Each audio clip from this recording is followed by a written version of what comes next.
इंदुपुर पंचायतवासी को केबे मिलिबो न्याय। केन्द्रापड़ा ब्लॉक अंतर्गत इंदुपुर ग्राम पंचायत रे देखिबाकू मिली व्यतिक्रम। हाँ आज्ञा आमे कहूँ केन्द्रापड़ा सहर ठारू मात्र 15 किलोमीटर दूर थिबा इंदुपुर पंचायत कथा। दीर्घ 91 वर्ष हेबो पंचायत 4000 परिवार जमी पट्टा पाई करुछंती संघर्ष। 1930 मसीहा ठारू वर्तमान पर्यंत सरकारी स्तर में कौनसी बंदोबस्त हो पारु नहीं। याद्वारा लोके निज जमी खर्दी बिक्री ठारू आरंभ करी ऋण पाइबा पाई वंचित होउछंती। खाली सेतिकी नुहे जमी पट्टा नथिबारु झियो बाहाकर होई पारु नथिबा बेले किए पिलांको उच्च शिक्षा पाई बाहर को पठाइबा पाई वंचित हेउची। आहुरी मध्य स्वास्थ्य क्षेत्र में लोके दूर दूरांत को चिकित्सा पाई अर्थ बाधक साजुथिबा बेले किछि लोकंको अकाल रे जीवन चली जाउछि। इंदुपुर पंचायतवासी दुख कहिले न सरे। उक्त विषय को नहीं विभिन्न समय रे तहसिलदार ठारू आरंभ करी जिलापाल पर्यंत बारंबार जणाइला परे मध्य कौनसी सुफल मिल पारु नाही।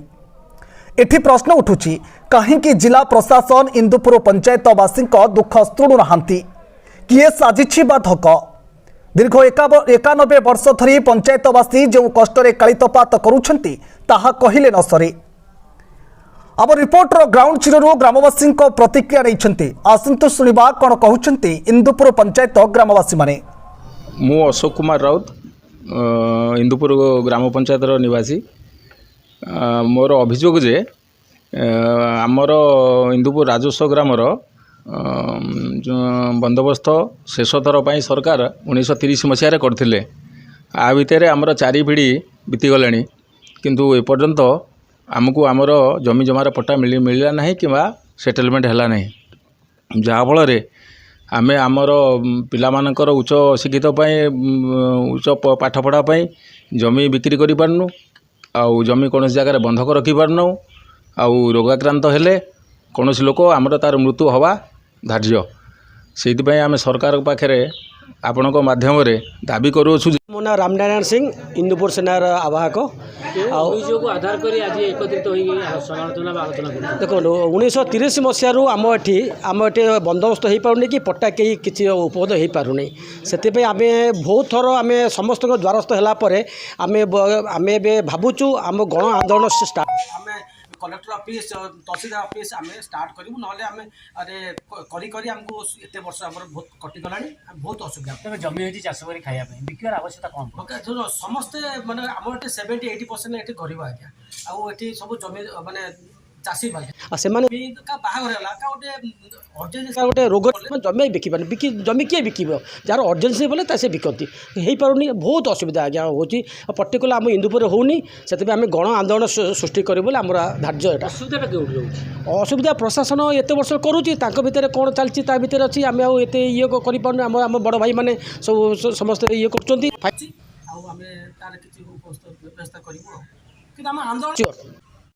मु बसंत कुमार साहू घर इंदुपुर ग्राम पंचायत रे कौन आज मीटिंग आज आमर ये बंदोबस्त कार्यक्रम होगापाई आमर मीटिंग होता। कौन बंदोबस्त असुविधा आमर जगार सेटलमेंट है आमर 1930 मसीह होता से शेष तारीख आउे बंदोबस्त कराइनि। यदि बंदोबस्त कर आमर कौन सी जगह बाड़ी बिक्री करूँ कि जगह बाड़ी किणी पारूँ किनला आम पिला मान ना हो पारे मो घर योजना जो बाहर आमर किसी डॉक्यूमेंट बाहर करूँ जे कि तुम 3 पीढ़र अच्छी आउटा ठीक से पट्टा पाउती आमर हो पारूनी जहाँफल कि आम किसी आवेदन करें ना। अभियोग आधार कर अधिकारी द्वारस्थ होती एमती तो बहुत थर कलेक्टर ऑफिस अभियोग कराइला आउ कलेक्टर ऑफिस अभियोग कला अभियोग कलेक्टर कहते जे कि हाँ हम का आगू कार्यक्रम आरंभ हम किंतु आज पर्यंत हो पारु नहीं।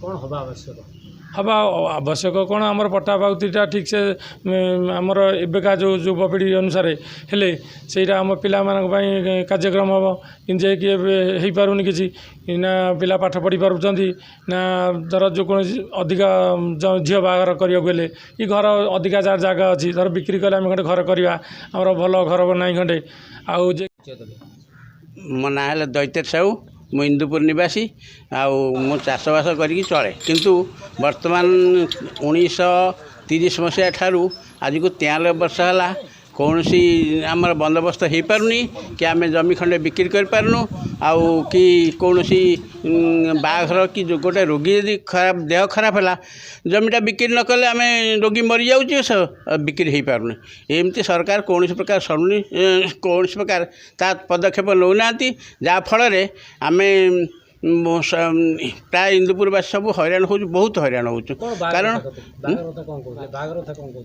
झील बागर झील बागर जदि आम चेष्टा करूँ जमी थिले जमी बिक्री कर पारनु कि रोग हेले भी जमी खंडे बिक्री कर होनी बंदोबस्त ना बहुत असुविधा प्राय समस्त असुविधा प्राय आज 93 वर्ष असुविधा समस्त पड़ुंट कौन बंदोबस्त हो पारनी ए प्रशासन माने जेकोसी ये से प्राय आम कलेक्टर कहूँ समस्त कहूँ कि से गुड़ा किसी बुझुना कौन हो पारनी से आम कहीपरनु एक कथा आम ये माध्यम आम जनाऊँ तुरंत